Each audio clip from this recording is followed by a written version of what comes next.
আপনাদের মতামতকে প্রাধান্য দিয়ে আমাদের টিমের নামকরণ হয়েছে ঢাকা ক্যাপিটালস। বলিউড কিং শাহরুখ খানের আদলে এবার বাংলা সিনেমার মেগাস্টার শাকিব খানও ক্রিকেট মাঠে হাজির হচ্ছেন নিজের দল নিয়ে।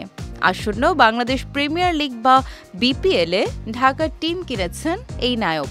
জনপ্রিয় এই সুপারস্টারের কসমেটিক্স ও হোম কেয়ার কোম্পানি রিমাক হারল্যানের ক্রিকেট টিম হচ্ছে ঢাকা ক্যাপিটালস।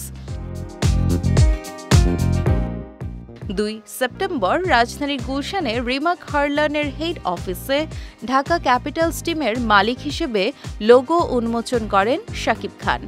আয়োজনে আরও উপস্থিত ছিলেন প্রতিষ্ঠানটির এক্সিকিউটিভ ডিরেক্টর মামনুন হাসান ইবন, ঢাকা ক্যাপিটালসের সিইও আতিক ফাহাদ সহ অনেকে। লোগো উন্মোচন আয়োজনে শাকিব খান বলেন, আসন্ন বিপিএলে আমাদের টিমের নাম সাজেস্ট করতে দেশ বিদেশের আমার ভালোবাসার মানুষ এবং ক্রিকেট প্রেমীরা অনেক রেসপন্স দিয়েছেন, যা দেখে সত্যি উচ্ছ্বসিত হয়েছি।